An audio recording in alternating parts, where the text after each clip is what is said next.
اللہ خیر لکم ان کنتم مؤمنین۔ صلوات۔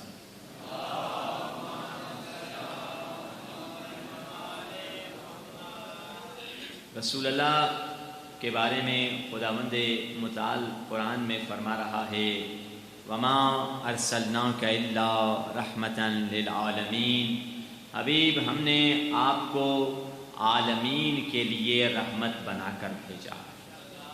یہ وہ نبی ہے جو زمین کے لیے رحمت، جو آسمان کے لیے رحمت، جو انسانوں کے لیے رحمت، جو جنوں کے لیے رحمت، جو موجودات کے لیے رحمت، جو مخلوقات کے لیے رحمت، جو ہواؤں کے لیے رحمت، جو فضاؤں کے لیے رحمت، جو ماضی کے لیے رحمت، جو مستقبل کے لیے رحمت، جو دشمنوں کے لیے رحمت، جو دوستوں کے لیے رحمت، جو اپنوں کے لیے رحمت، جو غیروں کے لیے رحمت، جو پوری کائنات کے لیے رحمت بن کے آئے اسے مصطفیٰ کہتے ہیں، اور جو مصطفیٰ کے گھر میں رحمت بن کے آئے اسے فاطمہ کہتے ہیں۔ یہ وہ فاطمہ ہے جو رحمتاً للعالمین کے گھر میں رحمت بن کے آئی ہیں۔ تبھی تو شاعر نے کیا خوبصورت کہا، وہ سلیمان کا محل تھا، یہ ہے زہرا کا مقام۔ حضرت سلیمان نے جنوں سے کہا تم کام کرو، میں اوپر سے تمہیں دیکھ رہا ہوں، بالکنی سے نبی دیکھ رہے ہیں، کسی کو آنے کی اجازت نہیں ہے۔ ایک مرتبہ کوئی اندر آ گیا، کہا تو کون ہے اندر آنے والا، کیوں اجازت بغیر آیا ہے؟ کہا میں کسی سے اجازت نہیں لیتا، میں موت کا فرشتہ ہوں۔ کہا لیٹنے کی اجازت دے دو، کہا لیٹنے کی اجازت نہیں۔ وہیں کھڑے کھڑے عصا کے سہارے حضرت سلیمان کی روح قبض ہوئی۔ 1 سال تک نبی سلیمان کھڑے رہے، یہاں تک کہ چونٹی نے لکڑی کو کھانا شروع کر دیا۔ 1 سال لگے کھاتے کھاتے، جب وہ لکڑی ٹوٹی نبی سلیمان گرے۔ لوگوں کو 1 سال کے بعد پتا چلا کہ نبی دنیا سے جا چکے ہیں۔ اب شاعر یہی جملہ ذہن میں رکھے، توجہ کے ساتھ سنیے، وہ سلیمان کا محل تھا، یہ ہے زہرا کا مقام۔ وہ سلیمان کا محل تھا، یہ ہے زہرا کا مقام۔ اس کے سب فرد مشیت کی زبان رکھتے ہیں، تو گھر میں داخل ہو جائے معصومہ کی اجازت کے بغیر، اتنی ہمت ملک الموت کہاں رکھتے ہیں؟ یہ ہستیاں ہیں جن کا مقام یہ ہے۔ اب دیکھیے رسول اللہ پہ لوگوں نے جب بھی اعتراض کیا کہ تمہارا پیغام نہیں چلے گا، نہ تیرا کوئی بیٹا ہے، 2 بیٹے تھے وہ مر گئے، دنیا سے چلے گئے، تیرا پیغام نہیں چلے گا، رسول اللہ خاموش ہیں، کیونکہ رسول اللہ اپنا دفاع نہیں کرتے تھے۔ مگر آواز آئی، حبیب نہ گھبرا، انا اعطیناک الکوثر، ہم نے تجھے کوثر عطا کر دیا۔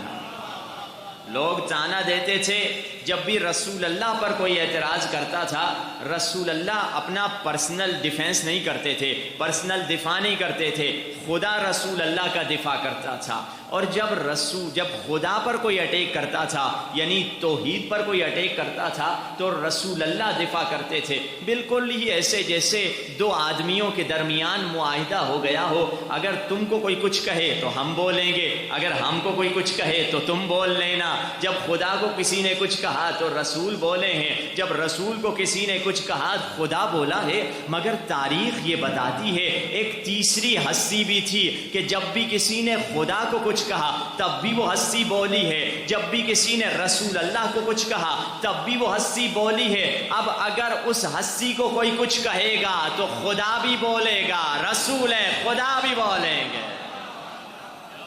یہ ہستی کون ہے سوائے علی ابن ابی طالب کے، کہ علی تھے جس نے رسول کا بھی دفاع کیا ہے اور توحید کا بھی دفاع کیا ہے۔ جب شادی کا موقع آیا، ایک مرتبہ مولا رسول اللہ کے پاس آئے، یا علی تمہارے پاس کیا ہے؟ کہا یا رسول اللہ زرہ میرے پاس ہے، تلوار میرے پاس ہے، سواری میرے پاس ہے، یہ 3 چیزیں۔ کہا یا علی سواری کی تو تمہیں ضرورت ہے، اور تیری تلوار کی تو اسلام کو ضرورت ہے۔ مگر اے علی تمہیں زرہ کی ضرورت نہیں، تو دلیر ہے، تو بہادر ہے، تم زرہ بیچ لو۔ اب عزیزان محترم، ایک غیر مسلم رائٹر اپنی کتاب دا لائف آف محمد میں لکھتا ہے، یہ مسلمان نہیں ہے، غیر مسلم رائٹر ہے، اپنی کتاب میں رسول اللہ کی تاریخ لکھتے لکھتے ایک مقام پہ اس کا قلم پہنچتا ہے اور یہ لکھ کے کہتا ہے میں رسول اللہ کے زمانے میں ایک ایسے دلیر کو جانتا ہوں، ایک ایسے بہادر کو جانتا ہوں، ایک ایسے شجاع کو جانتا ہوں، یہ اس کے جملے کوٹ کر رہا ہوں، who fought without an armor on his back۔ اس دلیر کی صفت یہ تھی کہ وہ پیٹھ پر زرہ نہیں لگاتا تھا، صرف سامنے زرہ لگاتا تھا۔ جب علی ابن ابی طالب سے پوچھا گیا مولا آپ صرف سینے پر کیوں زرہ لگاتے ہیں، پیٹھ پر زرہ کیوں نہیں لگاتے، مولا نے فرمایا سینے پر زرہ لگاتا ہوں تاکہ آنے والا تیر رک جائے، مگر ابو طالب کے بیٹے کو پیٹھ پر زرہ لگانے کی ضرورت نہیں۔ علی لڑنے کے ارادے سے آتا ہے، بھاگنے کے ارادے سے نہیں آتا۔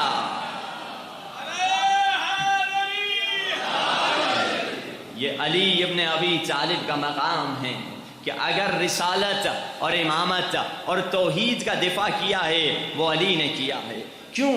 کیونکہ ان ہستیوں کو اللہ نے مقام عصمت دیا ہے۔ مقام عصمت یعنی کیا؟ یہ ہستیاں معصوم ہیں، یہ ہستیاں خطا نہیں کر سکتی، گناہ نہیں کر سکتی۔ اچھا 14 معصومین کیا معصوم نہیں ہیں؟ معصوم ہیں۔ کیا 1,24,000 انبیاء معصوم نہیں ہیں؟ وہ بھی معصوم ہیں۔ اچھا یہ بھی معصوم ہے تو یہ بھی معصوم ہے، فرق کیا ہے؟ دیکھیے عصمت کے مراتب ہوتے ہیں، عصمت کے لیول ہوتے ہیں۔ نور نور ہے، چاہے شمع کا نور ہو یا آفتاب کا نور ہو۔ کہاں شمع کہاں آفتاب، کیونکہ عصمت میں لیول ہوتے ہیں۔ آسان لفظوں میں سمجھاؤں آپ ہر بندہ سمجھ جائیں کہ 14 معصومین کی عصمت اور دوسرے انبیاء کی عصمت میں فرق کیا ہے۔ یہ بھی معصوم ہیں، وہ بھی معصوم ہیں، تو فرق کیا رہا؟ فرق یہ ہے دوسرے انبیاء وہی کام کرتے ہیں جو ٹھیک ہوتا ہے، مگر 14 معصومین جو کر دیتے ہیں وہ ٹھیک ہو جاتا ہے۔ 14 معصومین جو کر دیتے ہیں وہ ٹھیک ہو جاتا ہے۔ یہی مقام ایک جگہ پہ اللہ نے کسی اپنے نبی کو دیا۔ وہ کون سے نبی تھے؟ حضرت یوسف تھے۔ حضرت یوسف قید میں، اب نبی کی عزت کو بچانے کے لیے یہ مقام اللہ نے نبی کو دیا کہ حضرت یوسف کے پاس لوگ آئے، اے نبی خدا سنا ہے آپ تعبیر خواب کرتے ہیں؟ ہاں کرتے ہیں۔ بتائیے میرے خواب کی یہ تعبیر ہے۔ کہا تمہارے خواب کی یہ ہے تعبیر، میں نے یہ خواب دیکھا ہے، تعبیر یہ ہے کہ تم آزاد ہو جاؤ گے اور تمہیں بادشاہ کے پاس جاب مل جائے گی، بادشاہ کے قریبی شخص پرسنل اسسٹنٹ ہو جاؤ گے اور اسے گلاس میں شربت ڈال کے پلاؤ گے۔ یہ بہت خوش ہوا کہ میری رہائی کی خبر مل گئی۔ اور دوسرا بدتمیز ایک گستاخ برابر میں بیٹھا تھا، اس نے کہا میں بھی کچھ کامیڈی کر دوں، مذاق کر لوں۔ کہا نبی خدا میں نے بھی ایک خواب دیکھا ہے۔ اچھا تم نے کیا خواب دیکھا ہے؟ میں نے خواب دیکھا ہے، یہی اپنا خواب بتایا۔ کہا تمہیں رہائی نہیں ملے گی، تمہیں پھانسی پر لٹکا دیا جائے گا اور تمہارے دماغ سے کوے کھا رہے ہوں گے۔ اس نے ہٹ کر ہنس کے کہا نبی خدا میں نے تو خواب ہی نہیں دیکھا، آپ نے تو پوری تعبیر کر دی۔ حضرت یوسف نے کہا ہمارا اس سے لینا دینا نہیں کہ تم نے خواب دیکھا یا نہیں دیکھا، اب تو وہ ہو کے رہے گا جو ہم نے کہہ دیا ہے، اب تو وہ ہو کے رہے گا جو ہم نے کہہ دیا ہے۔ عید کی رات ہے، حسن اور حسین اماں کے پاس آتے ہیں، اماں بچوں نے عید کے کپڑے خرید لیے ہیں، ہمارے کپڑے کہاں ہیں؟ سیدہ نے کہا عید کے کپڑے درزی کے پاس ہیں۔ بس سیدہ کی سچی زبان سے یہ جملے نکلے، خدا نے جبریل کو حکم دیا جبریل جنت کا لباس لے کر در سیدہ پر جا اور دستک کر، اگر کوئی پوچھے کون آیا ہے یہ نہ کہنا کہ فرشتوں کا فرشتہ آیا ہے، یہ نہ کہنا کہ جبریل امین آیا ہے، یہ نہ کہنا کہ فرشتوں کا سردار آیا ہے، عاجزی سے کہنا کہ حسنین کا درزی آیا ہے۔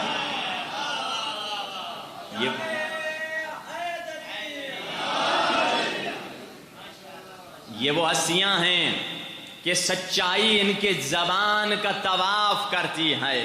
صدیق اور صدیقہ اسے کہتے ہیں کہ وہ جو کہہ دیتے ہیں وہ سچ ہو جاتا ہے، وہ جو کہہ دیتے ہیں حقیقت میں بدل جاتا ہے۔ تبھی تو ہم کہتے ہیں فرشتے عرش کے ہوں یا باغ جنا والے، توجہ تو ہے نا عزیزان محترم، فرشتے عرش کے ہوں یا باغ جنا والے، یہاں والوں سے کیا نظریں ملائیں گے وہاں والے۔ فرشتے عرش کے ہوں یا باغ جنا والے، یہاں والوں سے کیا نظریں ملائیں گے وہاں والے، فرشتوں کو اکثر درے حیدر سے ملی روٹیاں، زمین والوں کے ٹکڑوں پر پلے ہیں آسماں والے۔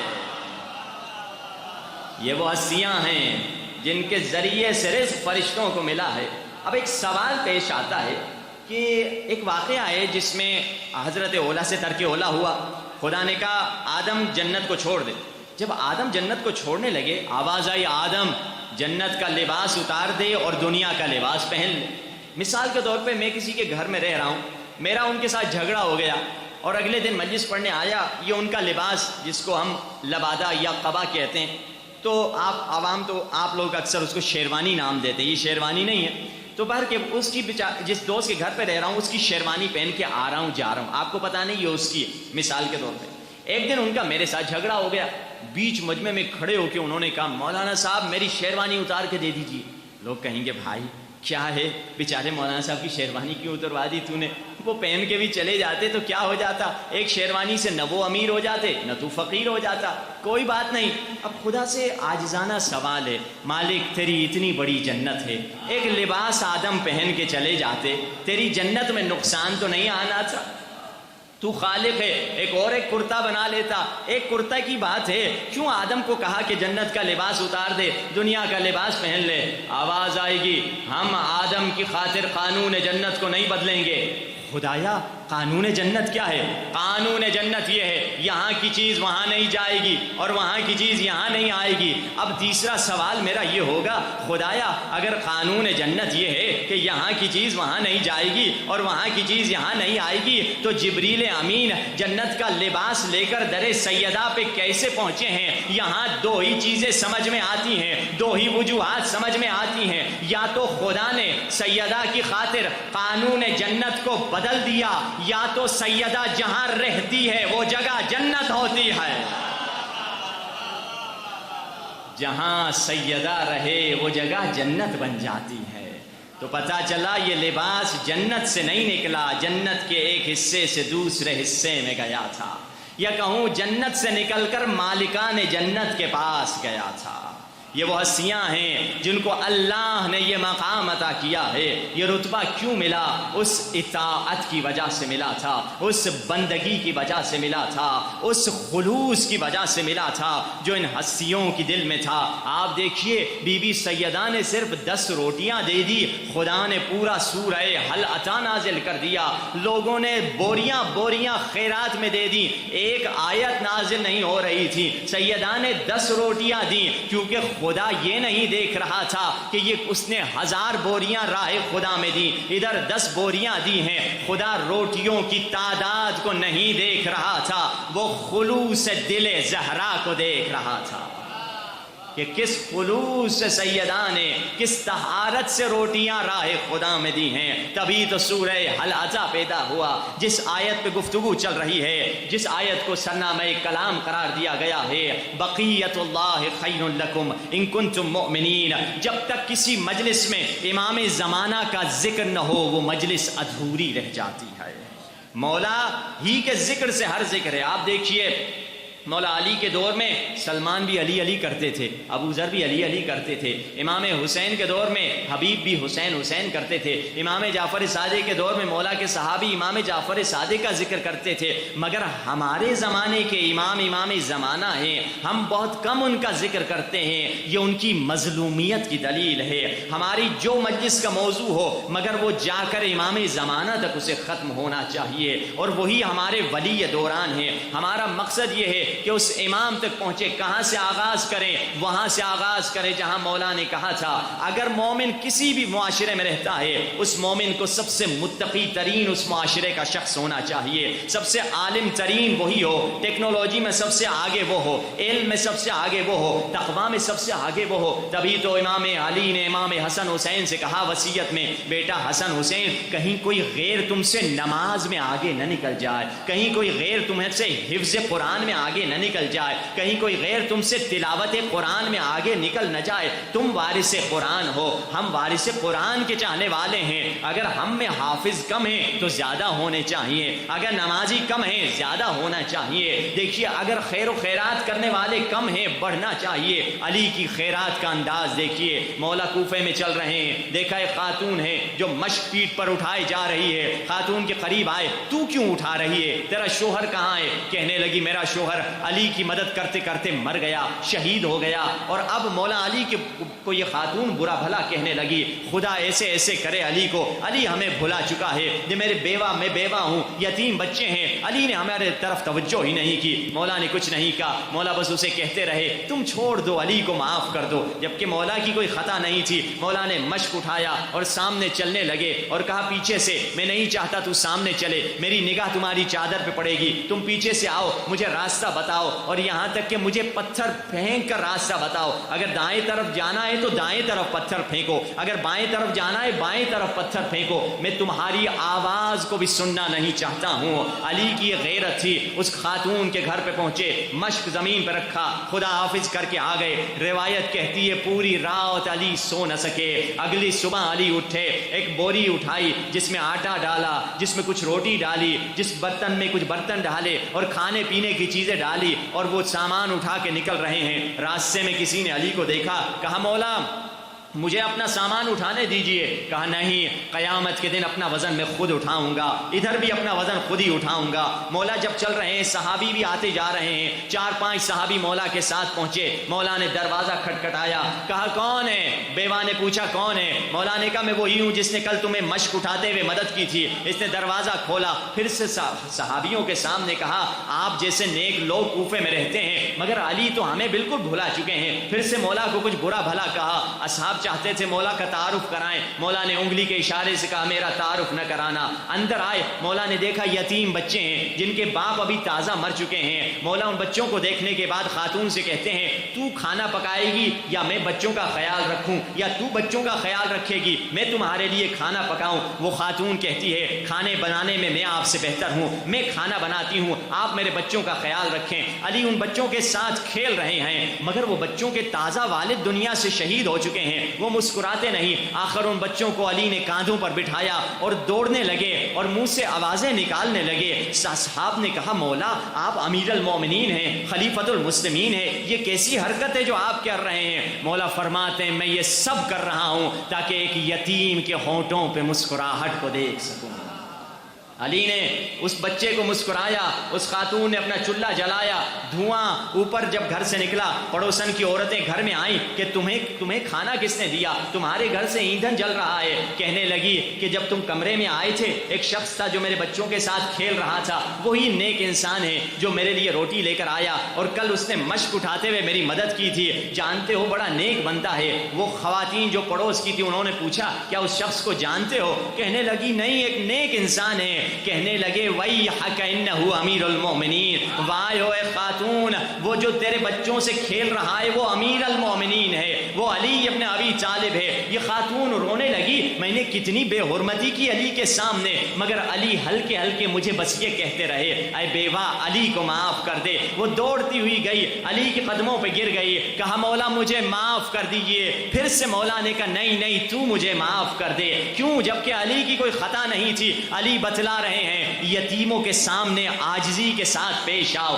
بیوہ کے سامنے خاکساری کے ساتھ پیش آؤ۔ ہم بھی علی کے اگر چاہنے والے ہیں، یتیموں سے کبھی غافل نہ ہو جانا، بیواؤں سے کبھی غافل نہ ہو جانا۔ امام حسن مجتبیٰ فرماتے ہیں جب میں نے بابا کو غسل دے رہا تھا، پیٹھ پہ وہ بوریوں کے نشان تھے جو راتوں کو یتیموں غریبوں اور بیواؤں میں جا کر تقسیم کرتے تھے۔ علی کا چاہنے والا بھی وہی ہوتا ہے جو یتیموں اور بیواؤں کی خبر رکھتا ہے۔ اگر ہم چاہتے ہیں اس راہ میں قدم اٹھائیں، مولا کی خوشنودی حاصل کریں، بارگاہ سرکار کا تقرب حاصل کریں، یتیموں کو نہ بھولیں۔ یاد رکھیے یہ سب سے اہم مہینہ ہے، اس مہینے میں ضرور ان دونوں مہینوں میں یتیموں کو کبھی نہ بھولیں۔ اب آئیے آپ کو ماڈرن سائیکولوجی کی ایک مثال دے کر واپس لے کر آتا ہوں۔ ماڈرن سائیکولوجی میں ایک فیلڈ نکلی 1975 میں جس کو کہا جاتا تھا PNI یعنی کیا؟ Psycho neuro immunology. سائیکو یعنی سائیکولوجی یعنی انسان کی نفسیات، نیورو یعنی کیا نروس سسٹم یعنی اعصابی نظام، اور امیونولوجی یعنی کیا آپ کا دفاعی نظام، یعنی نفسیات اور اعصابی نظام اور دفاعی نظام کو ملا کر ایک نئی یونیورسٹی میں فیلڈ بنائی گئی. اور اس فیلڈ میں کس چیز کے بارے میں ڈسکس کیا جاتا تھا؟ ڈسکس یہ کیا جاتا تھا کہ جو لوگ منفی سوچتے ہیں ان کی زندگی، جو نیگیٹو تھنکر ہیں ان کی زندگی میں پریشانیاں زیادہ ہوتی ہیں، وہ جلدی بیمار ہو جاتے ہیں، ان کی زندگی میں طلاقیں زیادہ ہوتی ہے، ان کی زندگی میں کینسر زیادہ ہوتا ہے، ان کی زندگی میں ٹینشن زیادہ ہوتا ہے. مگر اس کے مقابلے میں جو آپٹمسٹک ہوتے ہیں، جو اچھا سوچتے ہیں، جو نیگیٹو سوچتے ہیں وہ پیسمسٹک ہوتے ہیں، جو آپٹمسٹک ہوتے ہیں، پازیٹیو سوچتے ہیں، مثبت سوچتے ہیں، ان کی زندگی میں خوشیاں زیادہ ہوتی ہیں، وہ خوشحال رہتے ہیں، چاہے وہ سڑک پر ہی سو کیوں نہ رہا ہو، مگر کیونکہ وہ مثبت سوچ رہا ہے وہ خوش رہتا ہے. تبھی تو حدیث رسول میں ہے، رسول اللہ خدا کی طرف سے حدیث قدسی ہمیں بتلا رہے ہیں. خدا کہہ رہا ہے حدیث قدسی میں، کیا فرما رہا ہے؟ انا عند ظن عبدی المؤمن، میں اپنے مومن کے گمان میں رہتا ہوں. ان خیر فخیر ان شر فشر، اگر وہ اچھا سوچے گا تو اچھا ہوگا، اگر برا سوچے گا تو برا ہوگا. اللہ تیرے گمان میں رہتا ہے، اللہ تیرے ذہن میں رہتا ہے. جس طرح کا خیال رکھو گے ویسے تمہارے ساتھ ڈیل کی جائے گی. تبھی تو خدا نے فرمایا لا یسعنی ارضی ولا سمائی، میں نہ زمین میں رہتا ہوں نہ آسمان میں رہتا ہوں، نہ میں عرش میں رہتا ہوں نہ میں فرش میں رہتا ہوں، نہ میں جنگلوں میں رہتا ہوں نہ میں پہاڑوں میں رہتا ہوں. جنگل میرے لیے چھوٹے ہیں، پہاڑ میرے لیے چھوٹا ہے، عرش میرے لیے چھوٹا ہے. تو مالک کہاں رہتا ہے؟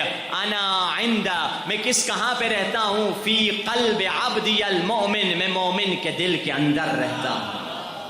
وہ خدا ہے جو آپ کے دل میں رہتا ہے. دل میں جو گمان آئے گا ویسے ہی ہوگا. اسی لیے فرمایا کہ حسن الظن راحت القلب و سلامت الدین. حسن زن جو اللہ کے بارے میں اہل بیت سے اچھا گمان رکھتا ہے تو اس کا دین بھی سلامت رہتا ہے، اور دین کے ساتھ اس کے دل کی پریشانی نہیں ہوتی، یعنی دل کا ہارٹ اٹیک اس کو نہیں ہوگا، اس کا دل سالم رہے گا جو اچھا سوچتا ہے. اچھا، ساتھ میں بریکٹ میں کوشش ہوتی ہے کچھ اہل بیت کے جو نسخے جیسے کل آپ کی خدمت میں بتلائے گئے، مانوی ایک نسخہ اور مادی ایک نسخہ، یہ بھی بریکٹ میں بتلاتا چلے جاؤں، پھر واپس مجلس کو اگلے مرحلے میں لے کر جاؤں گا. دل کی بات آئی، دل کی بیماری کے لیے کل میں نے ایک لفظ استعمال کیا تھا جس کو میں نے کہا بعد میں وضاحت کروں گا. دل کی بیماری کے لیے ایک بہت بڑا نسخہ ہے، جس نسخے کو کوئی معصوم نہیں ہے مگر یہ کہ اس نے استعمال کیا ہو. 14 معصومین نے اس نسخے کو استعمال کیا ہے، اور رسول اللہ نے تو سینکڑوں مرتبہ زندگی میں اس نسخے کو استعمال کیا ہے، اہل بیت نے استعمال کیا ہے، قم و نجف میں علماء سب اس نسخے کو استعمال کرتے ہیں. اور وہ دل کی بیماری کا بھی علاج نہیں بلکہ 200 بیماریوں کا علاج ہے. وہ کیا ہے؟ وہ ہے حجامہ.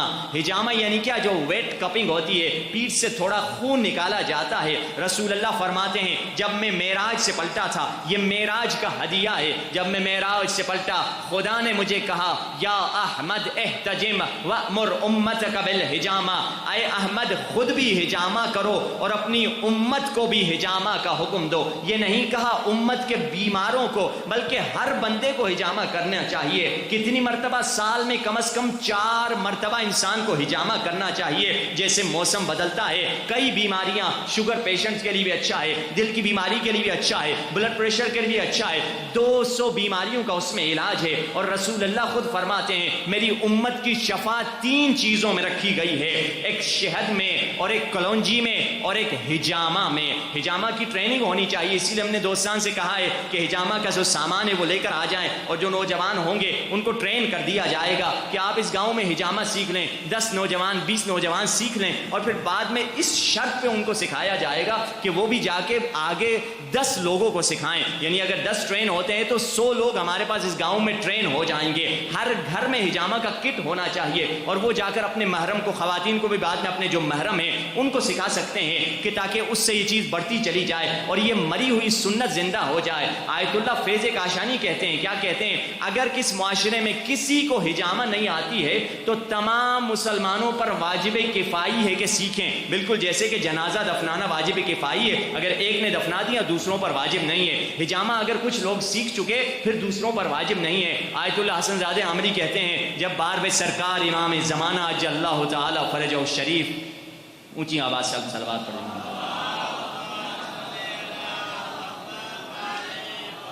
مولا ظہور کریں گے تو مولا کی سویلائزیشن میں، یعنی وہ تہذیب اسلامی میں اہم ترین چیز، صحت کا اہم ترین رکن حجامہ ہوگا، اور ایک سازش کے تحت یہ حجامہ اسلامی ملکوں سے ختم کر دیا۔ برطانیہ کے زمانہ بہت تقریباً 100-200 سال پہلے کی بات ہے، برطانیہ کا ایک سیاح ایران آیا، وہ اپنی کتاب میں لکھتا ہے کہ یہاں کے لوگ بیمار نہیں ہوتے، ان کو اٹیکس نہیں پڑتے جیسے ہم لوگوں کو پڑ جاتے ہیں، کیا وجہ ہے؟ پھر کہتا ہے اس کی ایک وجہ یہ ہے، یہ لوگ ریگولرلی حجامہ کراتے رہتے ہیں، یعنی ویٹ کپنگ، پیٹ سے خون نکلواتے ہیں، اس وجہ سے بیمار نہیں ہوتے ہیں۔ تو انگریز نے ایک سازش کی، پرانے بادشاہ تھا تو بادشاہ کا زمانہ تھا تو بادشاہ اپنے ٹائم سے آ کر حجامہ کرواتا تھا، تو بادشاہ کے وزیروں نے حجامہ کروانے بیٹھے تو انہوں نے حجامہ کے بلیڈ کو زہریلا کر دیا۔ ایک وزیر نے حجامہ کیا، وہ مر گیا، دوسرے نے کیا، دوسرا مر گیا، تیسرے نے کیا، تیسرا مر گیا۔ بادشاہ ڈر گیا، کہا بند کرو حجامت کو، پابندی لگا دو۔ اس نے پوری حجامہ پر پابندی لگا دی۔ شاہ کے زمانے میں بھی یہ پابندی تھی، جب انقلاب ایران آیا یہ پابندی تھی۔ تقریباً 10 سے 15 سال پہلے رہبر معظم آیت اللہ خامنئی نے فتویٰ دیا اور اس پابندی کو ہٹایا گیا، اور اب ایران میں بھی وہ ساری حجامہ جو ہے ریگولرلی کلینکس پہ ہوتی ہے، اور رہبر معظم کے بھی جو خود ایک حکیم ہیں وہ خود ان کا حجامہ کرتے ہیں، تمام مراجع قم یا نجف میں حجامہ کراتے ہیں۔ یہ آپ کی صحت کا نسخہ جو انشاءاللہ جانے سے پہلے یہاں جوانوں کو ٹرین کر دیا جائے گا، جو دوستان ہیں ان سے آپ رابطہ کر سکتے ہیں۔ تو یہ تو ہوئی آپ کی جسمانی نسخہ۔ اب آئیے معنویت کے لیے ایک نسخہ امام خمینی رحمۃ اللہ علیہ کا بتا کے مجلس کو اگلے مرحلے میں داخل کر دوں۔ امام خمینی ایک مرتبہ حرم امام رضا سے نکل رہے تھے، ان کی جوانی کا زمانہ تھا، تو انہوں نے ایک آیت اللہ کو دیکھا جس کا نام تھا آیت اللہ نخودکی، جن کی قبر امام رضا کے روزے میں۔ ان کو نخودکی کیوں کہا جاتا تھا؟ نام اس کا کیا مطلب؟ نخودکی یعنی چنے والا۔ چنے تو نہیں بیچتے تھے، کیوں؟ کیونکہ جب بھی کوئی بیمار آتا تھا وہ ایک دانہ چنے کا اٹھا کے اسے دے دیتے تھے، کھا لو تم ٹھیک ہو جاؤ گے۔ وہ کھا لیتا تھا، ٹھیک ہو جاتا تھا۔ ایک شخص آیا کہنے لگا اصفہان میں میری ماں بیمار ہے، تو انہوں نے کہا یہ چنے کھا لو۔ اس نے کہا قبلہ میں بیمار نہیں، میری ماں بیمار ہے۔ کہا تو چنے یہاں کھائے گا، تیری ماں وہاں ٹھیک ہو جائے گی۔ یہ ان کی کرامت تھی۔ یعنی آج بھی قبر امام رضا کے حرم میں، حرم امام رضا میں جو صحن شفا ہے ادھر ان کی قبر ہے، اور اکثر خواتین بیٹھی ہوئی ہوتی ہیں، ان کو سورہ یاسین ہدیہ دے رہی ہوتی ہیں۔ اور میں اکثر کہتا ہوں چھوٹے موٹے کام کے لیے مولا کو ڈسٹرب نہ کریں، یہ مولا کے غلام چھوٹے کام آپ کے حل کر دیں گے۔ اور بڑی عظیم شخصیت تھی۔ تو امام خمینی کی جوانی تھی، ان کا عروج تھا۔ امام خمینی ان کے پاس آئے کہ قبلہ میں نے سنا ہے آپ کے پاس علم کیمیا ہے، علم کیمیا جو پتھر کو سونا بنا دیتا ہے، لوہے کو سونا بنا دیتا ہے، الکمی کا نالج کا مجھے ذرا وہ سکھا دیجئے۔ ہر انسان چاہتا ہے کیوں سیکھنا ہے بیٹا، میں دینی پروجیکٹ چلاؤں گا، کتنے مدرسے کھل جائیں گے، کتنے اسپتال کھل جائیں گے، کتنے امام بارگاہ کھل جائیں گے، کتنی خدمت کر سکتا ہوں۔ تو آیت اللہ نخودکی نے کہا بیٹا خمینی، اگر میں تمہیں یہ علم سکھا بھی دوں، مجھے یہ بتاؤ، یہ تم نے ایک پہاڑ سونے میں بنا دیا، پہاڑ پورا سونے میں تبدیل ہو گیا، مجھے بتاؤ کیا اس پہاڑ کی تم حفاظت کر سکو گے؟ جہاں خرچ ہونا ہے پیسہ وہیں پہ خرچ ہوگا۔ امام خمینی تھوڑا سر جھکایا، انہوں نے کہا یہ تو میں گارنٹی نہیں دے سکتا، اب پہاڑ سونے میں اگر تبدیل ہو گیا، امریکہ آئے گا، اسرائیل آئیں گے، پتہ نہیں سارے لٹیرے پہنچ جائیں گے، تیل کی وجہ سے یہ عراق کو لوٹ رہے ہیں، سونا تو بہت زیادہ اہمیت ہے۔ کہا میں تو نہیں کر سکتا، میں گارنٹی نہیں دے سکتا۔ کہا بیٹا میں تم اس علم کیمیا کو چھوڑ دو، میں تمہیں کیمیا سے بڑھ کر ایک علم عطا کرتا ہوں، وہ تمہیں میں سکھا دوں گا اور وہ زندگی میں تم اپنا لو۔ اور امام خمینی فرماتے ہیں ہر چہ دارم عظیم دارم، جو بھی میرے پاس ہے وہ اسی ذکر کے صدقے میں ہے۔ وہ اکثر ذکر آپ کرتے ہیں مگر اس سیٹنگ کے ساتھ نہیں کرتے ہیں۔ فرمایا ہر نماز کے بعد 5 کام کیا کرو۔ نماز کے بعد پہلے آیت الکرسی پڑھا کرو، جو اکثر لوگ آنکھوں پہ انگلی رکھ کے پڑھتے ہیں، پہلے آیت الکرسی پڑھا کرو۔ آیت الکرسی کے بعد تسبیح حضرت سیدہ پڑھا کرو۔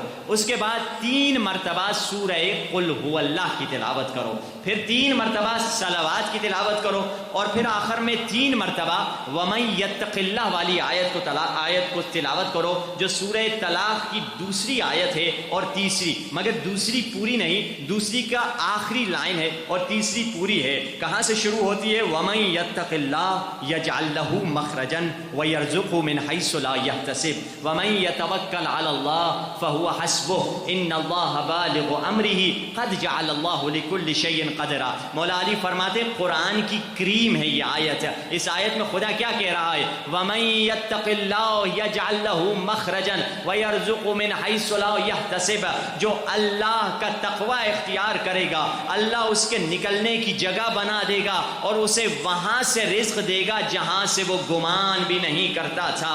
وَمَن يَتَوَكَّلْ عَلَى اللَّهِ، اور جو اللہ پر توکل کرے گا، جو اللہ کو اپنا وکیل بنائے گا، جو اللہ کو اپنا لوئر بنا دے گا، فَهُوَ حَسْبُهُ، پھر خدا اس کے لیے کافی ہے۔ قَدْ جَعَلَ اللَّهُ لِكُلِّ شَيْءٍ قَدْرًا، خدا نے ہر شے کا ایک وقت معین کر دیا ہے۔ اب یہ آیت، یہ بہترین نسخہ ہے، بہت آسان ہے، 1-2 منٹ لگتے ہیں۔ اگر زندگی میں یہ اپنا لیں، میں نے آسٹریلیا میں کچھ لوگوں کو بتایا، کینیڈا میں یہ بتایا، انہوں نے رابطہ کیا، کسی نے کہا میری روزی میں اضافہ ہو گیا، کسی نے کہا میری معنویت میں اضافہ ہو گیا، کسی نے کہا جو چیز ہم توقع نہیں رکھتے تھے وہ چیز ہماری زندگی میں آ گئی، کیونکہ یہ برکتوں والا ذکر ہے اور اس ذکر سے ہماری زندگی بدل سکتی ہے۔ ایک صلوات پڑھیں محمد وآل محمد کی ذات پر۔ اب آئیے پلٹیں اس موضوع کی طرف کہ ہم چاہتے ہیں اس بارگاہ میں آئیں۔ فرمایا پازیٹیو تھاٹ، یعنی خوش گمانی کے ساتھ آیا کرو۔ سب سے پہلے جس نے بدگمانی کی وہ شیطان تھا۔ شیطان نے کیا کہا؟ رب بما اغویتنی، خدایا تو نے مجھے گمراہ کر دیا، تو اگر مجھے آدم کو سجدہ کرنے کا حکم نہ دیتا میں زندگی بھر تمہارے لاکھوں کروڑوں اربوں خربوں سجدے کرتا جاتا، مگر خدا کی آواز آئی، شیطان مجھے تیری مرضی کے خربوں سجدے نہیں چاہیے، مجھے میری مرضی کا بس ایک سجدہ چاہیے۔ شیطان منفی تھا، شیطان نیگیٹو تھا، کہتا تھا تو نے مجھے بھٹکایا، تو اگر مجھے نہیں کرتا تو میں بڑا اچھا انسان تھا۔ منفی سوچ شیطانی ہے، مگر جو پازیٹیو لوگ ہوتے ہیں وہ کیسے خدا سے مانگتے ہیں۔ بادشاہ ہے، نادر شاہ ہے، ظالم بادشاہ ہے، واقعہ میں مگر ڈر سے، ظالم بادشاہ کہیں فتح کرنے، کہیں جنگ کرنے جا رہا تھا، دیکھا ایک بچہ ہے، اس کے ہاتھ میں کتاب ہے، دوڑتا ہوا جا رہا ہے، بچے سے کہا بچے ادھر آؤ۔ جی بچے کہاں جا رہے ہو؟ قرآن پڑھنے جا رہا ہوں۔ خوش ہوا کہ میں بھی فتح کرنے جا رہا ہوں، پہلا بچہ صبح سویرے جو ملا وہ قرآن پڑھنے جا رہا ہے۔ اچھا بیٹا آج کیا پڑھو گے؟ کھول کے بتاؤ۔ اس نے قرآن شریف کھولا اور اس نے کہا یہ آیت ہم پڑھیں گے آج، جو پہلا حصہ ٹیچر نے پچھلے کل پڑھایا ہے، انا فتحنا لک فتحا مبینا، حبیب ہم نے آپ کو کھلی ہوئی فتح عطا کر دی۔ بادشاہ خوش ہوا کہ میں بھی جنگ کرنے جا رہا ہوں اور جو آیت نکلی ہے وہ فتح والی نکلی ہے۔ اب بادشاہ نے کیا کیا، جیب سے ایک سونے کا سکہ نکالا اور بچے کو دیا، بچے یہ لے لو۔ کہا بچے نے کہا بادشاہ سلامت میں نہیں لے سکتا۔ ارے میں تمہیں دے رہا ہوں لے لو۔ بادشاہ سلامت گھر جاؤں گا، میری ماں مجھے مارے گی، کہاں سے پیسے لے کر آ گئے ہو، کہاں سے چوری کر کے آ گئے ہو؟ تو بچے کو بادشاہ نے کہا لگتا ہے تم مجھے جانتے نہیں ہو، میں بادشاہ ہوں، نادر شاہ ہوں۔ ماں سے کہتے ہیں نا نادر شاہ نے دیا ہے۔ بچے نے کہا پھر بھی میری ماں نہیں مانے گی۔ کیوں نہیں مانے گی؟ میری ماں کہے گی اگر نادر شاہ ہوتا، دیکھیے بچہ کتنا ہوشیار ہے، بچہ کہتا ہے میری ماں کہے گی اگر نادر شاہ ہوتا وہ ایک سکہ نہ دیتا، سکے کی پوری تھیلی دے دیتا۔ نادر شاہ نے نکالا اور سکہ بچے کو دے دیا۔ بچہ تھا مگر جانتا تھا بادشاہ سے کیسے بات کی جاتی ہے۔ ہم بادشاہ سے نہیں بات کرتے، ہم بادشاہوں کے بادشاہ سے بات کر رہے ہوتے ہیں۔ اسی لیے معصوم نے ہمیں سکھایا جب خدا سے مانگ کم نہ مانگنا۔ اگر تیری ماں بیمار ہے یہ نہ کہنا کہ خدایا میری ماں کو شفا دے دے، یہ کہنا اللہم اشفی کل مریض، خدایا سارے بیماروں کو شفا دے دے۔ اگر تجھے لباس چاہیے اپنے لباس کی صرف دعا نہ کر، اللہم اکس کل عریان، خدایا ہر بے لباس کو لباس عطا کر دے۔ اگر تو مقروض ہے یہ نہ کہنا کہ میرے قرض کو ادا کر، بلکہ کہنا اللہم اقض دین کل مدین، خدایا ہر مقروض کے قرض کو ادا کر دے۔ کیونکہ ہم میں مانگنے میں ہم کمی چھوڑ سکتے ہیں مگر دینے والے کا خزانہ کبھی ختم نہیں ہوتا ہے۔ وہ دینے والا ہے، اس سے پازیٹیولی آگے سوچو گے تو وہ دے گا تمہیں، وہ عطا کرنے میں دیر نہیں کرے گا، مگر ہم یقین کے ساتھ آئیں کہ ہم جو مانگیں گے 100% ہمیں ملے گا۔ دیکھیے زندگی میں جھگڑے کیوں ہوتے ہیں؟ یہی منفی سوچ کی وجہ سے۔ میاں بیوی میں جھگڑے، انجمنوں میں جھگڑے، علماء میں جھگڑے، عوام میں جھگڑے، ان آرگنائزیشنز میں جھگڑے اور مدرسوں میں جھگڑے، سارے بڑے بڑے اداروں میں جھگڑے کیوں ہوتے ہیں؟ منفی سوچ کی وجہ سے۔ جیسے مثال کے طور پہ ایک بیوی ہے، دیکھتی ہے میرا میاں اپنی ماں سے کچھ کمرے میں بات کر رہا ہے، یعنی میرا میاں میری ساس سے کچھ باتیں کر رہا ہے، سوچے کہ ضرور میرے ہی خلاف پھس پھس کر رہے ہوں گے۔ اور اس کا اپوزٹ اگر شوہر دیکھتا ہے کہ میری بیوی میری ساس سے کوئی باتیں کر رہی ہیں، ضرور میرے خلاف یہ پھس پھس کر رہے ہوں گے۔ کیوں؟ کیونکہ نیگیٹیوٹی ہے، منفی سوچ ہے۔ اسلام کہتا ہے اگر کسی کو شراب خانے سے نکلتا ہوا دیکھو، یہ نہ کہنا کہ شراب پی کے نکلا ہے، 70 گمان لے کر آؤ، شاید یہ گیا ہو کسی کو بتا جانے تیری ماں مر گئی ہے، شاید یہ ٹوائلٹ یوز کرنے کے لیے گیا ہو، شاید پانی کی بوتل لینے کے لیے گیا ہو، 70 گمان لے کر آؤ، اگر پھر بھی اگر تیرے نفس نے نہ مانا تو نفس کو کہو اے نفس میں تجھے 70 باتیں کرتا ہوں تو ایک بات پہ اڑا ہوا ہے،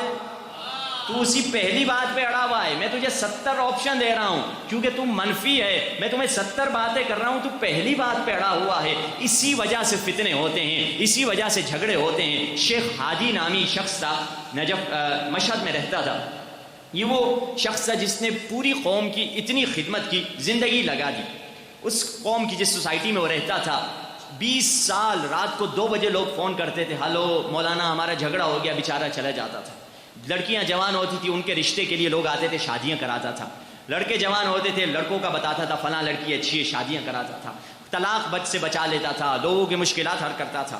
20 سال کے بعد قوم نے کیا کیا اسی منفی سوچ کے نتیجے میں، اور جس شخص نے بگاڑا تھا وہ خود نیریٹر ہے، راوی وہی ہے جو بتا رہا ہے۔ وہ کہتا ہے ایک دن یہی شیخ ہادی جو ہمارے عالم تھے، 20 سال سے انہوں نے ہمیں خدمت کی تھی، ہم نے دیکھا کہ نیچے بیسمنٹ میں، ہماری مسجد کے بیسمنٹ میں ٹوائلٹ باتھ روم تھا، وضو کی جگہ بھی تھی ٹوائلٹ کی۔ میں وضو کر رہا تھا، میں نے دیکھا شیخ ہادی ٹوائلٹ سے نکلے، ہاتھ دھویا اور اوپر کی طرف چلے گئے۔ میں نے کہا ابھی تو نماز ظہر کا وقت ہے، یہ شاید پلٹیں گے یا اوپر لوٹا پڑا ہوگا، اوپر جا کے وضو کریں گے۔ میں پیچھے پیچھے گیا دیکھنے کے لیے کہاں وضو کر رہے ہیں۔ پہلی میری خطا یہ تھی، میں نے جاسوسی کی، لا تجسسوا، قرآن نے کہا جاسوسی نہ کرو۔ میں جاسوسی کرتے ہوئے گیا، دیکھا وہ سیدھا مسجد میں گئے، سیدھا امامہ سر پہ رکھا، ابا رکھی، محراب میں چلے گئے، اللہ اکبر۔ میں نے کہا یا اللہ یہ کیا ہو رہا ہے بدتمیزی، یہ مولوی جو ہیں ہمیں بنا وضو کیے ہوئے نماز پڑھا رہا ہے۔ میں نیچے پلٹا، جو چند افراد وہاں وضو کر رہے تھے ان سے کہا تم نے دیکھا؟ ہاں ہم نے بھی دیکھا۔ وہاں تم نے دیکھا؟ ہاں میں نے بھی دیکھا۔ تم نے؟ ہم 4 لوگوں نے کہا دیکھا کیا ہوا، یہ پتہ نہیں کتنے سالوں سے ہماری نمازیں خراب کر رہا ہے۔ یہ بات رفتہ رفتہ رفتہ آہستہ آہستہ ہمارے معاشرے میں پھیلتی چلی گئی، یہاں تک کہ ہم نے یہ بات شروع ہو گئی کہیں یہ یہودی ایجنٹ تو نہیں ہے، کہیں ہندو تو نہیں ہے، کہیں کافر تو نہیں ہے، آیا ہے ہماری نمازیں بگاڑنے کے لیے۔ اتنا اس کی بری حالت ہو گئی، اس کی 20 بچے اسے چھوڑ کر چلے گئے۔ 1-2 مہینے میں اتنی ہم نے اس کی بےزتی کی وہ شہر چھوڑ کر غائب ہو گیا۔ ہم بہت خوش ہوئے کہ ہم نے دین کی خدمت کی ہے، ہم نے اسلام کی خدمت کی ہے، اور ہم نے حوزے والوں کو لیٹر لکھا ایک عالم ہمارے لیے بھیج دیجئے۔ ایک عالم آ گیا، ہماری جو درس وغیرہ مساجد میں نمازیں وہ ساری روٹین پہ آ گئی۔ یہ شخص کہتا ہے اسی سال میں حج پر گیا۔ حج پہ اکثر لوگ بیمار ہوتے ہیں اور لوگوں کو کھانسی نزلہ زکام ہو جاتا ہے، تو کہنے لگا مجھے بھی کھانسی نزلہ زکام ہوا، تو بیت اللہ الحرام جانے سے پہلے میں نے کہا ایک انجیکشن لگا لیتا ہوں۔ میں ڈاکٹر کے پاس گیا، ڈاکٹر کوئی دوائی لگاؤ، کچھ اینٹی بائیوٹک، ڈاکٹر نے کہا اینٹی بائیوٹک لگے گی۔ میں نے آستین اوپر کی کہ یہاں پہ سوئی لگائے گا، کہا یہاں نہیں لگے گی، پیچھے آپ کے لگے گی، آپ لیٹ جائیے۔ میں لیٹ گیا، اس نے مجھے سوئی لگائی۔ سوئی لگانے کے بعد الاسٹر پلاسٹر میرے جسم پہ لگایا، چھوٹا سیلو ٹیپ کا جو حصہ ہوتا ہے تاکہ خون نہ نکلے۔ میں اٹھ کے چلا گیا اور میں حرم بیت اللہ الحرام میں جانے ہی والا تھا، مجھے خیال آیا میرے جسم پہ الاسٹر پلاسٹر لگا ہوا ہے، اس کو تو پھینک دوں، شاید خون کا تھوڑا خطرہ ہو، اسے دھو لوں پھر جاؤں گا۔ میں گیا ٹوائلٹ میں الاسٹر پلاسٹر پھینکا اور اپنے جسم کو دھویا۔ ٹوائلٹ سے نکلا، ہاتھ دھو کر جب ٹوائلٹ سے اوپر جا رہا تھا، لوگ مجھے دیکھ رہے تھے یہ وضو کیوں نہیں کر رہا۔ اسی وقت مجھے شیخ ہادی کی بات یاد آئی، کہیں شیخ ہادی کا بھی یہ مسئلہ نہیں تھا۔ اب میرا دماغ پھٹ رہا تھا، اب میں پاگل ہو رہا تھا کہ کہیں میں نے کسی کی زندگی ایک منفی سوچ کی وجہ سے تباہ تو نہیں کر دی۔ پورا حج میرا برباد ہو گیا، نہ میں دعا صحیح سے پڑھ سک رہا تھا، نہ میں عبادت صحیح سے کر سک رہا تھا۔ یہاں تک کہ جب میں مشہد واپس آیا، ایئرپورٹ پہ اترا، جلدی سے اپنے محلے والوں سے پوچھا کیا جانتے ہو شیخ ہادی کہاں ہے؟ انہوں نے کہا پتہ نہیں، اس کا پرانا دوست تھا اس جگہ، وہاں فلاں مارکیٹ میں اس کا دکان ہے۔ میں اس دکاندار کے پاس گیا، کہنے لگا چند مہینے پہلے شیخ ہادی میرے پاس آئے تھے، انہوں نے کہا مجھے کہ میں جب ٹوائلٹ میں گیا تھا، بیمار تھا، انجیکشن لگائی تھی، انجیکشن کا جو کچرا ہے سیلو ٹیپ تھا وہ پھینکنے گیا تھا، میرا وضو نہیں ٹوٹا تھا، مگر لوگوں نے مجھ پہ تہمت لگا دی کہ تم نے بنا وضو کے نماز پڑھائی ہے۔ انہوں نے آ کے مجھ سے پوچھا بھی نہیں مولانا ماجرا کیا ہے۔ اب میری عزت اس معاشرے میں نہ رہی، میں جا کے نجف مولا علی کی جوار میں رہوں گا، میں وہیں پہ جا کر مروں گا۔ یہ شخص کہتا ہے جب بھی میں کربلا جاتا تھا، نجف کی گلیوں میں پھرتا تھا، لوگوں سے پوچھتا تھا کیا شیخ ہادی کو جانتے ہو، میں اس سے معافی مانگنا چاہتا ہوں۔ جو بھی زائر کربلا جاتے تھے انہیں کچھ پیسے دے دیتا تھا کہ جاؤ نجف کی گلیوں میں پھرو، اور اگر شیخ ہادی نامی شخص ملے اس سے معافی مانگ لینا اور اسے کہنا قیامت کے دن مجھے نہ روکے۔ یہ شخص اس نے کیا کر دیا، اس نے ایک منفی سوچ کے نتیجے میں ایک شخص کی پوری زندگی تباہ کر دی۔ تبھی تو امام خمینی رحمت اللہ علیہ فرماتے ہیں دین کو دشمن نے اتنا نقصان نہیں دیا ہے جتنا بے وقوف دوست نے دین کو نقصان دیا ہے۔ دشمن نے اتنا نقصان نہیں دیا جتنے اس مومن نے نقصان دیا ہے جو سمجھ رہا ہے میں دین کا کام کر رہا ہوں، وہ دین کی جڑیں کاٹ رہا ہے، وہ دین کو نقصان پہنچا رہا ہے. نہیں نہیں، میں تو دین کے لیے کر رہا ہوں، تیری نیت جو بھی ہو مگر تو نقصان دے رہا ہے دین کو. اس طرح کے کئی معاملات ہوتے ہیں ہماری زندگی میں. کیوں؟ کیونکہ ہم منفی سوچ رکھتے ہیں. اگر اس بارگاہ میں آنا ہے 100% یقین کے ساتھ آئیں کہ حسین سے کہیں، آقا سے کہیں مولا ابھی تک میں گناہ کو نہیں چھوڑ سکا، مگر اس محرم اور سفر میں حسین مولا مجھ پہ کرم کریں گے، میں گناہ کی عادت کو چھوڑ دوں گا. اگر اس انداز سے مولا سے مانگے، یقین جانیے گناہ کو چھوڑنے میں آقا ہماری مدد کریں گے. آقا کہتے ہیں تم گناہ کو پہلی اسٹیپ کوشش کرو. اگر 6 ہفتے میں 7 کی 7 رات صبح کی فجر کی نمازیں قضا ہو رہی ہیں، اس کا مطلب میں کوشش ہی نہیں کر رہا. ہاں اگر 7 میں سے 3 قضا ہو رہی ہیں، 3 پڑھ رہا ہوں، کم از کم امید ہے میں کوشش کر رہا ہوں. آقا سے کہیں مولا میں نے 3 کی کوشش کی ہے، باقی 4 نمازوں کی آپ مجھے توفیق عطا فرمائے. اگر یقین کے ساتھ انسان آئے گا، یہ وہ کریم ہے کسی کو خالی ہاتھ نہیں چھوڑتے. یقین جانیے اس کریم آقا کا کیا کہنا کہ یہاں تک کہ جو غیر مسلمان بھی نہیں ان کو بھی یہ عطا کرتے ہیں. ایک عالم دین بتاتے ہیں مجھے عشر محرم کی کسی عرب نے، امارات کا رہنے والا تھا، اس نے مجھے دعوت دی. اس نے مجھے کہا مولانا صاحب 10 کی 10 راتیں مجلس ہوگی اور 10 کی 10 راتیں آپ فاطمہ زہرا کے مسائل پڑھیجیے گا. اس عالم دین نے کہا عموماً محرم میں مختلف مسائل پڑھے جاتے ہیں، میں کوشش کروں گا بی بی سیدہ کا ذکر ہو. اب یہ کہتا ہے کہ میں نے مسائل ختم کر دیے، مجلس ہو گئی، 10 راتیں گزر گئیں، ہم دسترخوان پہ بیٹھے ہوئے تھے. میں نے اس سے پوچھا کیا وجہ تھی؟ کہنے لگا قبلہ میں پہلے شیعہ نہیں تھا، عام مسلمان تھا، میرا باپ عام مسلمان تھا، میری ماں شیعہ تھی، تو میں اپنے باپ کے مذہب پہ تھا. میں نے شادی کی تو شادی کرنے کے بعد اللہ نے مجھے بیٹی دی. جب 4-5 برس کی وہ بیٹی ہوئی، بہت پیاری باتیں کرنے لگیں، مجھے بہت پیار تھا. جب بھی میں جاب پہ جاتا تھا 3-4 مرتبہ فون کرتا تھا بیوی سے کہ بیٹی ٹھیک ہے، کیا کر رہی ہے، کھیل رہی ہے، ہاں ٹھیک ہے خدا حافظ. ایک دن میری بیوی نے فون کیا، رو رہی تھی کہ جلدی آ جا تیری بیٹی مر جائے گی. میں نے جلدی سے گاڑی بھگائی اور گھر پہنچا، دیکھا بیٹی کے گلے میں ایک سکہ پھنس چکا ہے، کوئن پھنس چکا ہے اور اس سے گلے سے آواز نہیں نکل رہی ہے. میں جلدی سے اسے لے گیا اسپتال میں، جو وہاں پہ دبئی میں جو اسپتال تھے. انہوں نے کہا اس کا آپریشن ہوگا، ہم اس کا علاج نہیں کر سکتے اور آپ نے جانا پڑے گا باہر کسی ملک میں، فرانس میں اس کو لے کر جائے، وہاں اس کا آپریشن ہوگا. میں مالدار تھا، پیسے والا تھا، جلدی سے فلائٹ بک کی اور جا کے فرانس پہنچا، پیرس میں، وہاں ایڈمٹ کیا اسپتال میں. اسپتال والوں نے اس کا چیک اپ کیا. انہوں نے کہا اس کا آپریشن ہوگا، اگر آپریشن کامیابی سے ہوا تو آپ کی بچی کسی بھی صورت میں بولنے کے قابل نہیں ہوگی، اس کی آواز ختم ہو جائے گی. یہ کہہ کر نرس چلی گئی آپریشن کرنے کے لیے. اب مجھے پتہ نہیں کیا کروں، میں لابی میں کہیں زمین پہ گر گیا. مجھے میری ماں کی ایک بات یاد آئی. میری ماں کہتی تھی کہ نبی کی ایک بیٹی تھی جسے امت نے بڑا ستایا تھا. نبی کی بیٹی تھی جسے امت نے بڑا ستایا تھا. میں نے سوچا یہ مدینے کا رخ ہے. میں نے کہا اے فاطمہ زہرا، آپ نبی کی بیٹی ہیں، میری بھی ایک بیٹی ہے. اگر میری بیٹی ٹھیک ہو جائے زندگی بھر تیرے حسین کا غلام بن جاؤں گا. کہا میں یہ کہہ رہا تھا، باتیں ہی کر رہا تھا. نرس مسکراتی ہوئی آئی. نرس کہنے لگی جیسس نے معجزہ کر دیا، عیسیٰ نے معجزہ کیا. میں نے دل میں کہا عیسیٰ نے معجزہ نہیں کیا، عیسیٰ جس در پہ بھکاری بن کے جاتے ہیں انہوں نے معجزہ کیا. کہا کیا ہوا؟ کہا آپریشن کی ضرورت نہیں، سکہ نکل آیا. میں دوڑتا ہوا اندر گیا، دیکھا میری بیٹی زارو قطار رو رہی تھی. میں نے پوچھا بیٹی رونے کا مقام نہیں، خوشی کا مقام ہے. کہا بابا ابھی ابھی میں نے ایک کالے برقعے میں بیوی کو دیکھا تھا. بابا اس بیوی کا ایک ہاتھ پھسلیوں پہ تھا،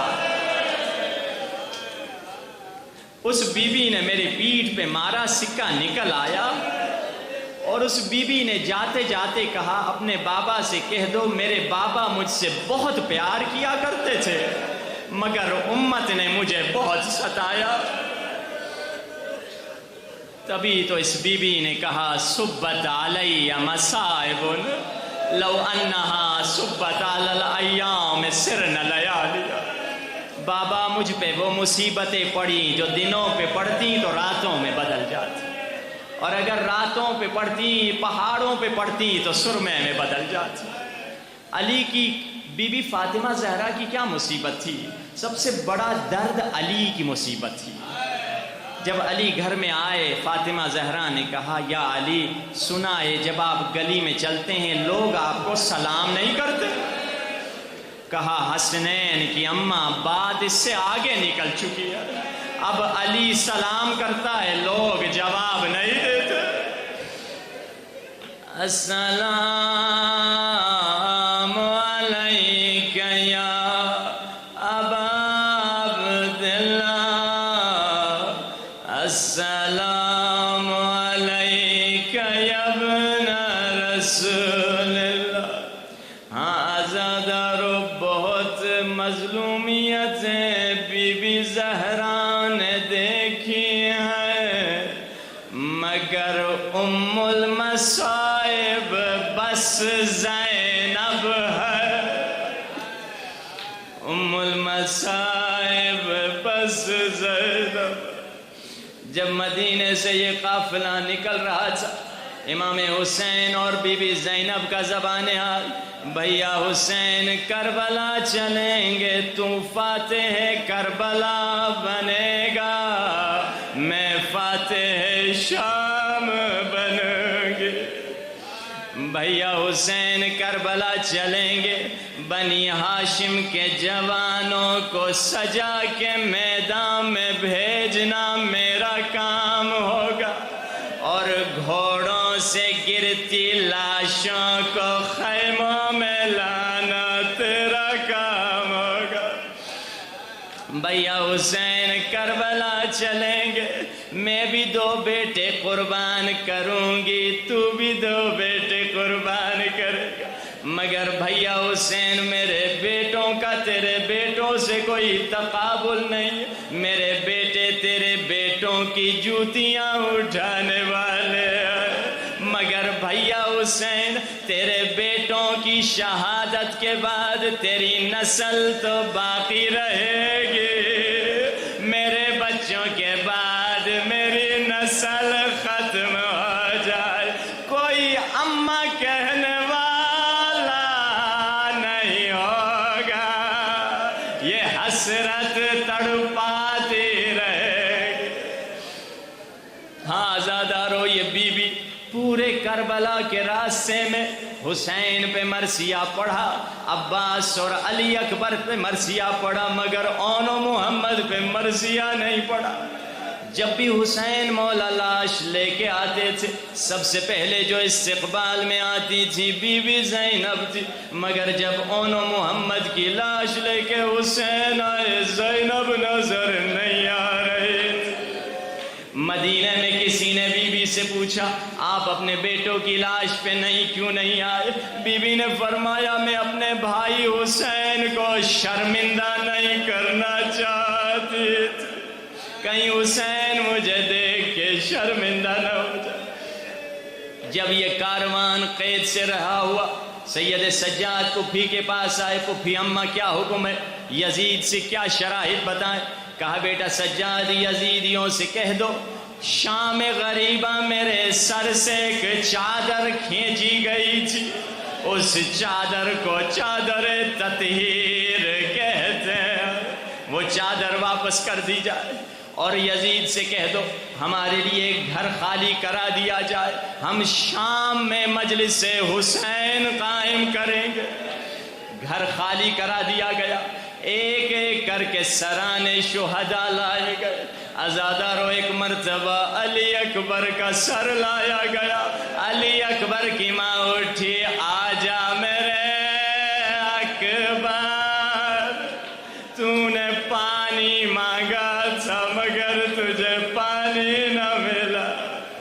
علی اکبر کا سر سینے سے لگایا، پھر حضرت قاسم کا سر لایا گیا، قاسم کی ماں اٹھی، آجا میرے حسن کی نشانی قاسم، میرے یتیم میرے سینے سے لگ جا۔ اب عزادارو ازادارو سنو گے، ایک چھوٹا سر لایا گیا، چیختی چیختی ایک ماں اٹھی اور ایک درد بھرا جملہ کہا، کیا فرمایا؟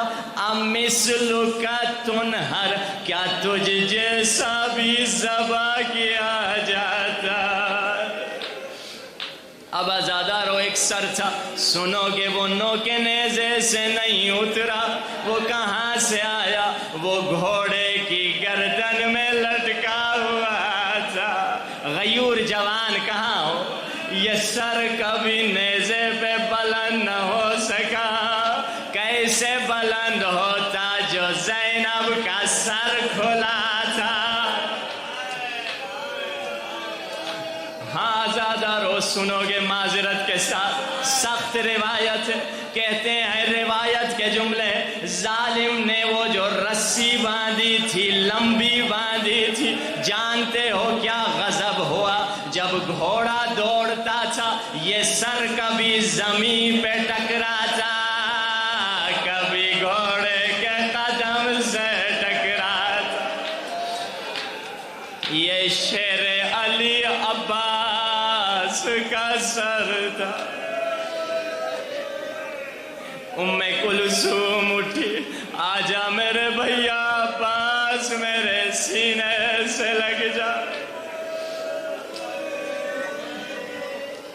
اب ازادارو مولا حسین کا سر لایا گیا، تعظیم میں ساری بیویاں اٹھی، بی بی زینب آگے بڑھی، آجا میرے پیاسے سیاد، میرے سینے سے لگ جا۔ اب عزیزو دو سر لائے گئے جن کا لینے والا کوئی نہیں تھا، ساری بیویاں بی بی زینب کو دیکھ رہی تھی، بی بی زینب سر جھکا کے رو رہی تھی۔ کسی نے کہا بی بی اپنے بچوں سے خدا حافظ نہیں کرنا، کیا کہا؟ میں علی کی بیٹی ہوں، میں نے اپنے بچوں کو صدقہ کر دیا، میں صدقہ دے کے واپس نہیں لیتی۔ اپنے بچوں پہ یہاں بھی گریہ نہیں کیا، 40 میں کربلا پہنچی مگر اپنے بچوں پہ گریہ نہیں کیا۔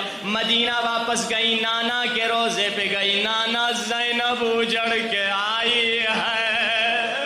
زینب کہاں سے آئی ہو؟ نانا بڑے دور سے آئی ہوں۔ زینب کیا لائی ہو؟ ایک مرتبہ حسین کا خون بھرا کرتا نکالا، قبر نبی پہ رکھ دیا، قبر نبی میں زلزلہ آنے لگا، اٹھا لے زینب۔ کہا نانا آپ کرتا نہیں دیکھ سکتے، میں 70 قدموں سے دیکھتی رہی اور ظالم ضربیں مارتا رہا۔ سنو گے ازادارو، سخت جملے ہیں، امام زمانہ مجھے معاف کر دیجئے۔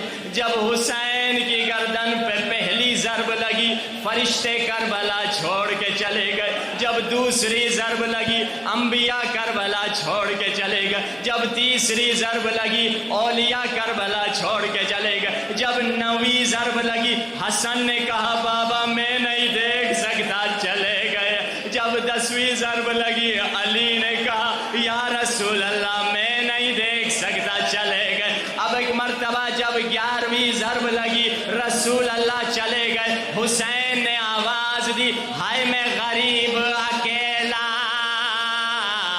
رہ گیا۔ ایک مرتبہ پہلو سے آواز آئی حسین تیری ماں فاطمہ یہاں ہے۔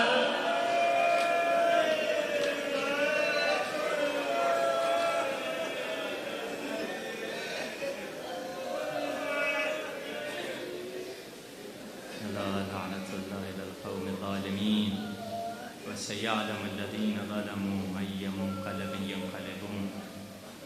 بار الہ ہماری اس قلیل سی عبادت کو قبول فرما، توفیق اطاعت اور عبادت عطا فرما، گناہوں سے دور رہنے کی توفیق عطا فرما، بزرگوں کو صبر اور استقامت عطا فرما، خواتین کو حیا اور عفت عطا فرما، علماء کو زہد و نصیحت عطا فرما، سننے والوں کو عمل کرنے کی توفیق عطا فرما، باعلاج مومنین و مسلمین دنیا کے جس کونے میں بھی رہتے ہیں، پاکستان میں، افغانستان میں، یمن میں، فلسطین میں، ایران میں، عراق میں، نائجیریا میں، مقبوضہ کشمیر میں، بارلہ جہاں جہاں بھی اہل بیت کے چاہنے والے کلمہ پڑھنے والے رہتے ہیں، ان پہ ظلم ہو رہا ہے، ان کی جان و مال و ناموس کی حفاظت فرما، ظالم جو ظلم کر رہے ہیں انہیں نیست و نابود فرما، ہمارے مولا و آقا کے ظہور میں تعجیل فرما، ہم سب کو مولا کے غلاموں اور مددگاروں میں شامل فرما، اس مجلس کے ثواب جن مرحومین کے لیے کہا گیا ہے ان کے روح تک پہنچا، ان کے سفر آخرت کو آسان فرما، ربنا تقبل منا انک انت السمیع